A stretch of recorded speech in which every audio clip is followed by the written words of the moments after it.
Bonjour chers amis traders, comme chaque fin de semaine, analyse rapide du Bitcoin, du DAX, du CAC 40, de l'euro-dollar, du SP500 pour la semaine à venir, en mode investissement et en mode trading. On commence tout de suite avec le calendrier économique de la semaine à venir, qui n'est pas non plus très vigoureux, à part les indices de prix à la consommation jeudi en début d'après-midi. Vous vous doutez bien que c'est surtout les résultats des élections là, qui viennent de tomber, puisque j'enregistre cette vidéo à 20h10 à peu près, et qui clairement nous indique que donc c'est plutôt la partie gauche qui est en tête, ce qui ne va pas forcément plaire au marché.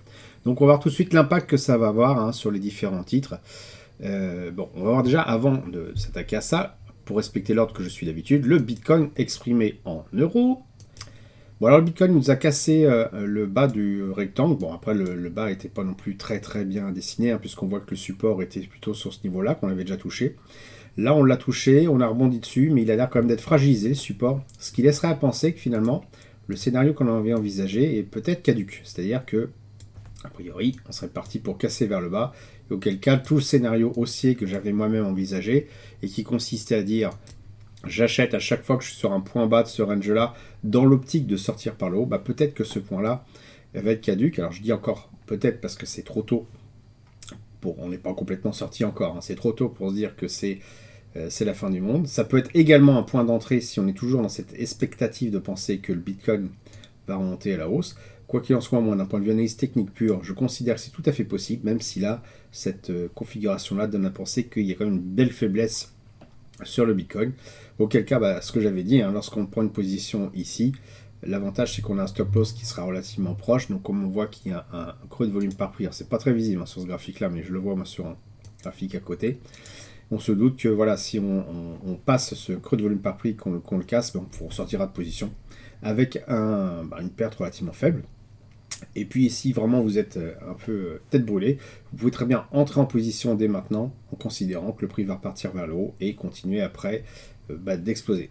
Donc tout ça, on va voir demain ce qui se passe. Dans les quelques jours à venir, voir si on tient ou pas cette résistance-là. On surveille donc précisément le niveau des 49 450 euros, pour se faire une idée tout simplement.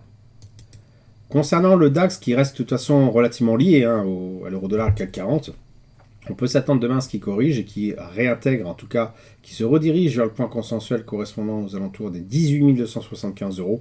Et ça, je pense, dès demain ou dans les 2 jours à venir. On va avoir un coup de massue pour les acteurs sur le marché, puisque la gauche étant passée, je pense que vous avez imaginé très bien ce qui risque de se passer au niveau économique français, et donc par contagion sur l'Europe. Donc s'attendre plutôt à une correction sur le DAX, pas forcément la fin du monde non plus. Il faudra surveiller dans quelques jours à venir si on se maintient aux alentours de ces 18 275, voir si on les tient, ou si on descend au plus bas de ce range-là, auquel cas il faudra peut-être voir quand même ce qui sera envisagé sur les semaines à venir. Là c'est vraiment pas facile de voir ce qui peut se passer. Attendons déjà dès lundi, dès demain, voir le comportement du CAC 40, de l'euro-dollar et du DAX pour se faire une idée. Je vous en reparlerai donc plutôt la semaine prochaine. Le CAC 40, quant à lui, ça va être relativement clair demain qu'on va avoir une belle dégringolade. Il s'était maintenu après la correction, la première chute liée à l'annonce justement de dissolution de l'Assemblée.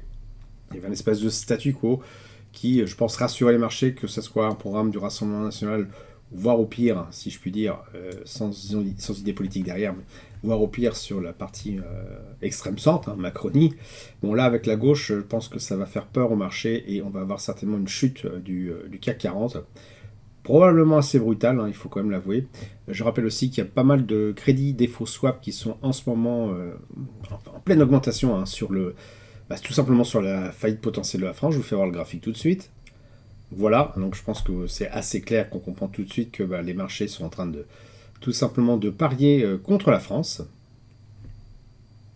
Donc voilà, on peut s'attendre demain à une vraie dégringolade. Peut-être qu'on va rejoindre directement les 7328 correspondant à un ancien point consensuel. Donc tout ça, on verra ça demain.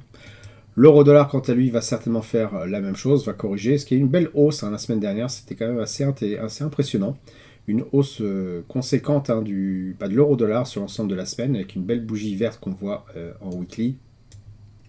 Mais qui, bien sûr, s'inscrit toujours dans cette espèce de fanion, ou plutôt de triangle qui est en train de converger, et qui laisse à penser qu'on va sortir de toute façon par le haut ou par le bas. Et là, je pense qu'avec ce qu'on vient d'avoir comme annonce, on va avoir vraisemblablement un retour de flamme de l'euro-dollar dès demain.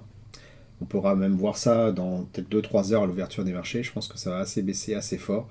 Et après, advienne que pourra, mais il se pourrait quand même toujours dans le scénario initial que j'avais prévu, qui est en fait une continuation de ce qui se passe en mensuel depuis plusieurs mois, voire plusieurs années, et bien qu'on va reprendre la baisse et donc sortir de ce triangle que vous voyez en bleu par le bas.